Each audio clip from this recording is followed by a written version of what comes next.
Yeah, you like me? Yes, buddy.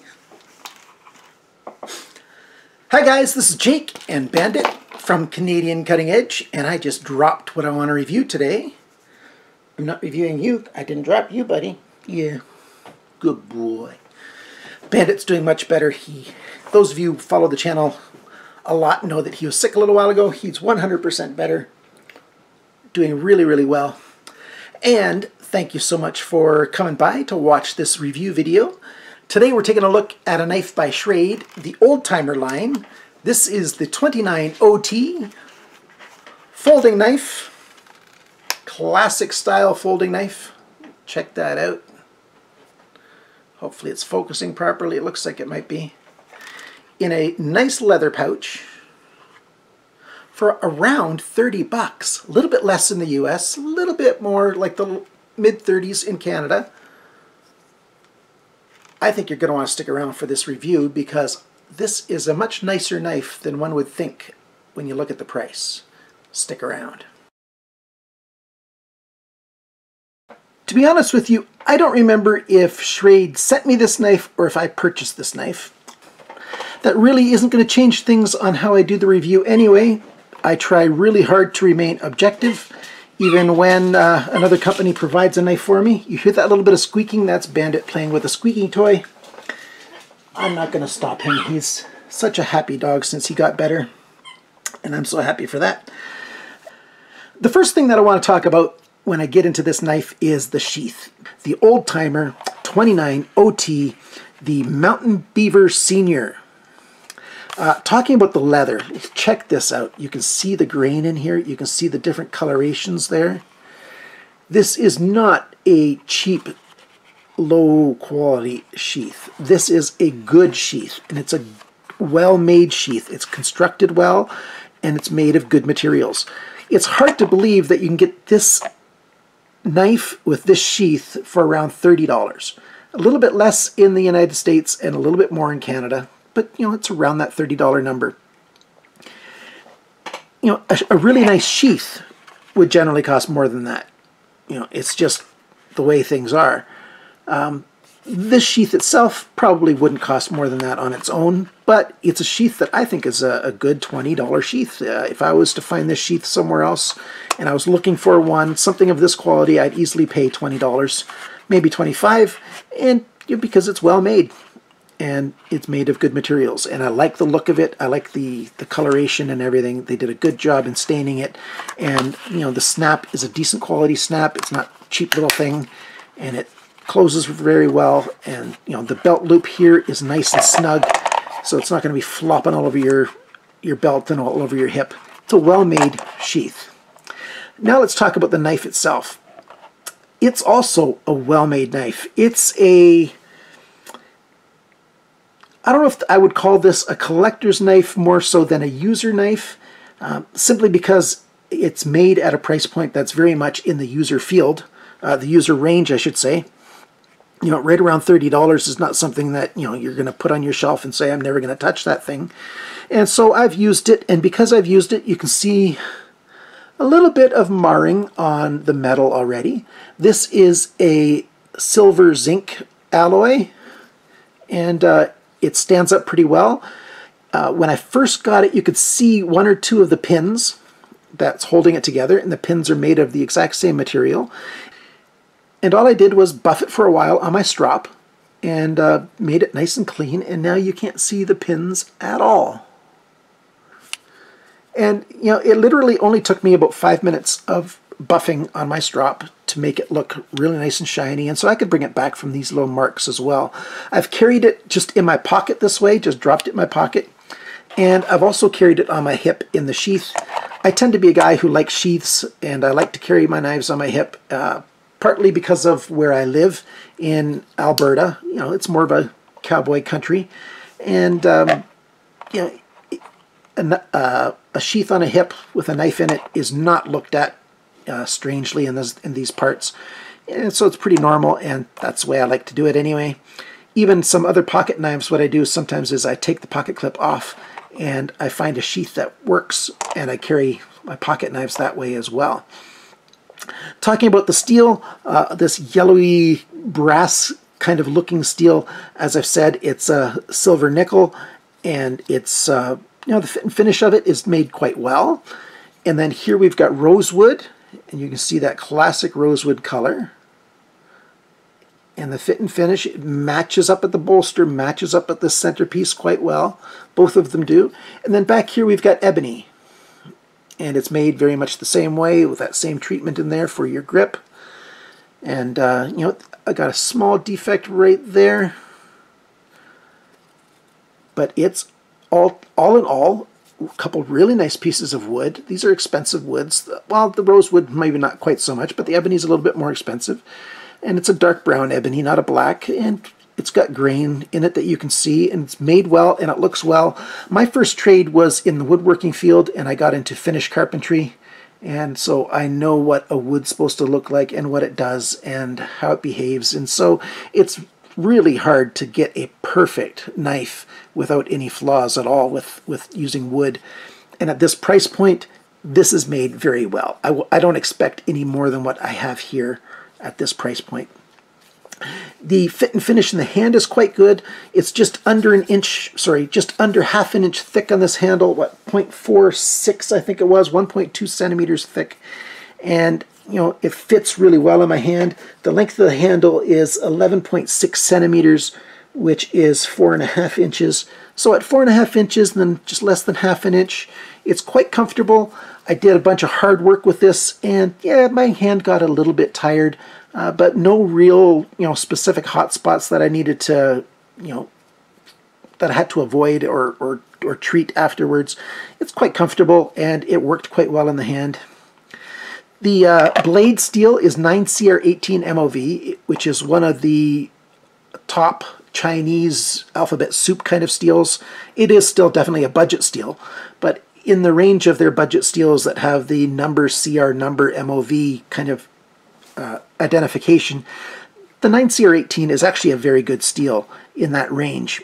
And there's no exception here. It's ground really well. The hollow ground is good.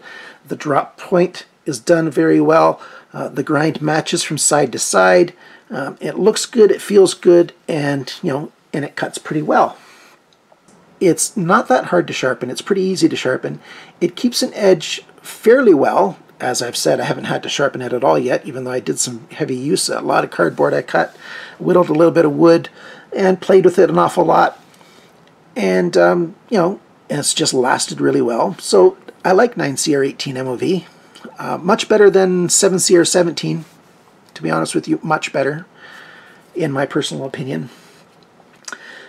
Talking about the specs of the blade, the cutting edge, so measured from where my nail is and to the right to the tip there, is 7.8 centimeters, which is 3 inches. And then the blade thickness is 2.66 millimeters, which is 0.105 inches. And I forgot to measure the thickness of the steel behind the grind, and so I will go and get my vernier calipers, and I'll get you that number right now. Okay, so the thickness of the steel behind the grind is, there you go, 0.028 inches, which is 0.73 millimeters. That's a little bit thicker than a lot of EDC knives, but it's not overly thick by any stretch. You want to see how it cuts? Of course, I'll show you how it cuts. Here we've got some receipt paper from our local Sobeys.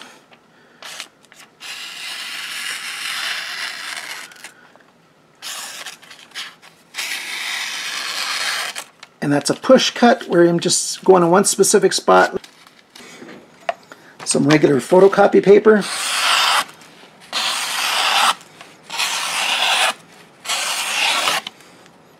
Very fine, no problem at all there. You know how I like to cut paracord, and I'm doing my 4 layers of paracord test, and I just do a push cut straight through. No sliding to slice it, just push it straight through. And that worked no problem at all. There's the 7 cords in there, so it's real 550 paracord. Some 1-inch wide MOLLE type banding. Zips through that no problem as well. It's a nice steel. I've used this knife a fair bit for a lot of heavy testing, and all I've done is strop it. So I've not ground it at all, changed the grind, sharpened it. I've just done a little bit of stropping, and it works really well. The tip is made quite sharp, and it functions really well for stabbing into things, and just the shape of it, the geometry makes it a fairly strong tip. I wouldn't be trying to pry things out with it, because I just don't do that with knives anyway. It works well for that. I like the hollow grind, and there you see the name Schrade on that side and the number 29OT on that side.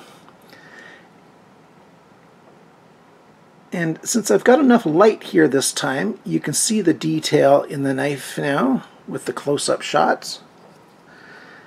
You can see inside a little bit.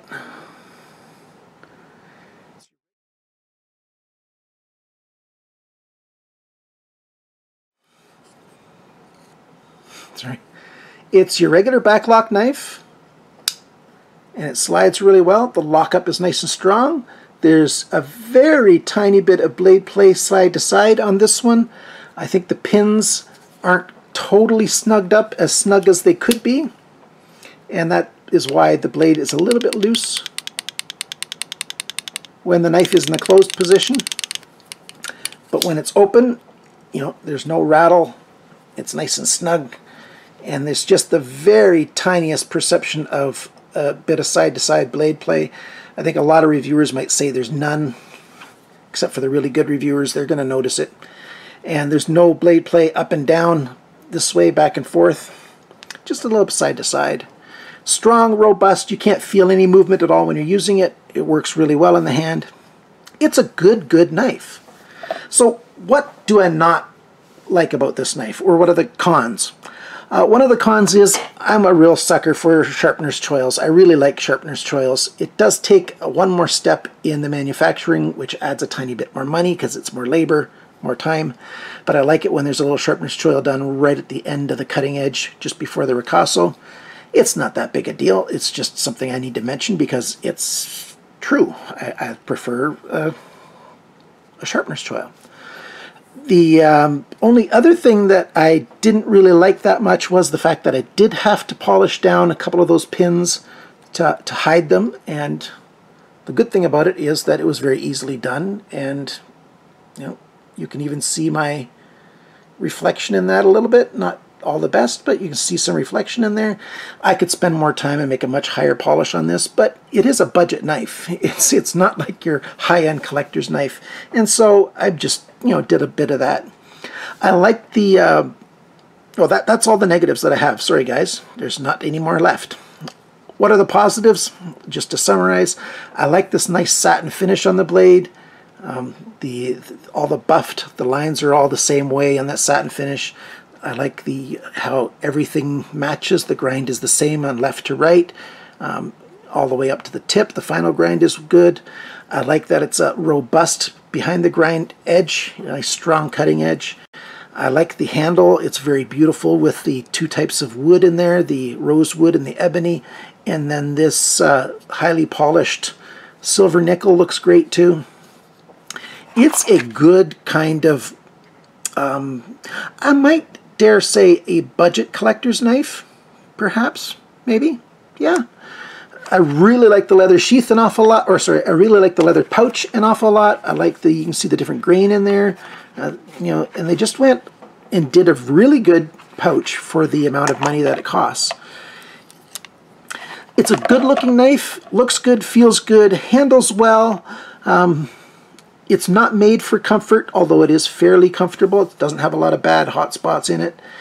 It's a knife that if you're into these kinds of knives, if you like this old school classic beauty, I suggest that you go out and check out Schrade's Old Timer line.